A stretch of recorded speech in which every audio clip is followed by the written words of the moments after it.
Hey everyone, I'm back with a new video this time, and this is something different from what I teach, but it's actually important in today's world, and it's communication. So everyone knows what communication is. You need it in your day-to-day life everywhere. Like if you're talking to someone, you're communicating actually. So you need communication everywhere, and that's why it's the most important thing that everyone should know how to communicate and how can you do the better communication actually. Everyone will think of they are communicating with each other from a long time, and why do they need to learn it, but it's actually you should know the correct way of communicating with others. So that's why learning communication is important. So uh, learning communication is divided into 7 parts, and it's mainly called as 7 C's of communication. Not C's, it C. So 7 C's of communication. The first one is clear, the second one is concrete, the third one is concise, fourth one is considerate, fifth one is coherent, sixth one is correct, and seventh one is complete. So I'll be discussing all of them in detail with you in this video only. I will not make separate videos of that because they are something very short. So we will complete it in by 5 to 6 minutes. That's all. So first we will discuss about clear. So what clear is? So it is important to be clear about our aim and message when we are communicating with someone. Clear communication explains complicated ideas in way that you can understand using simple and familiar language. It leaves no doubts or ambiguity about the purpose of the communication. Here's a tip for you. Start with a list of the things that you need uh, to know, agree to or understand. Then eliminate on the things on the list you think that they will not be familiar with. Do they know what communication competence is? So probably not. So don't include it. So second one is concrete. So once you have removed the jargon, that is clear part, and so how do you fill in the gaps? So good communication is essential. Your challenge is to find a new way to say these things that gives a clear and specific picture actually. An explanation can help, but an image or a comparison is even better. So make comparison sometimes, but it is important to explain things to others as well, because sometimes if you say the direct things, they will not be able to understand it.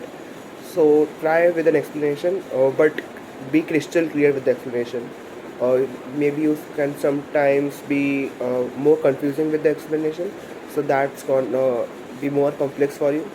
So try to be stick to the main point that you are saying. The third one is concise. Concise actually means stick to the point. So be brief. This shows respect for our audience. You appreciate their time, that is it's valuable, but it also helps in clear and precise. A good example of concise information is the can do statement that we use to describe learners' competence. When we say something like we are saying uh, so we are saying something that it depends on you actually. I will not give an example of. Just stick to the point. If anyone asks the question, or like if I can take an example of an exam paper, like you are asked a question and you have to answer it. So you should be concise with it. You should stick to the point. So that's the same way in the communication. You should always stick to the point. That you should not go here and there with your talks, and so that will just destroy waste your time actually. So be concise. Fourth one is considerate. So tone and registers are important actually. Too formal and you will come across as distant and unapproachable. Too casual and you will not sound professional. Consider the age, style, and expectation of the pair of anyone. Look at yourself through their eyes and meet their expectations. So that is actually considerate. You should always see how the other one is reacting to it and answer it accordingly, because sometimes if you are more professional with your friends, then you are unapproachable actually. And if you are not so professional with your teachers, they will be like, you are not professional in talking, you should learn. That's why you should always be considerate. Fifth one, that is coherent. So coherent communication is being about logical and effective. A good argument must feel like the shortest, easiest line from an idea A to the idea B. No detours and no gaps. If you are talking about why taking an exam at the end of a course is important actually, be sure that all your points are connected and relevant to your main argument. So that is coherent actually. So the sixth one, that is correct. Correct communication is appropriate and error-free, especially in writing. This includes proofreading, but also making sure that any details such as name of exam, date, and addresses are correct and consistent throughout your message. Seventh one is complete. So good communication will tell someone everything that they need to know and also what they're expected to do next. Have you ticked all the items on the list, on the tips in the first point? Uh, so that's complete. You should always be like complete with your answers actually. If I take an example again with an exam paper, you always write the complete answers for the perfect marks actually. So that's the case in the communication. You should always complete your topic, what you have actually asked and what you have to answer. So complete it.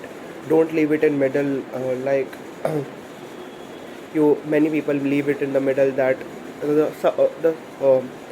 the opposition one knows how what he or she is thinking, but that's not the case. You should complete your answer, and that's what it makes the most important thing of the communication. So that's all for the video. It's the 7 C's of communication, and you should know all of them to be perfect in communication. I will be making more videos on how can you master the skill of communication, or I can say it's not a skill; it's an art actually. Everyone should know this art, and I'll be discussing more of it. So stay on for the videos. Thank you for watching.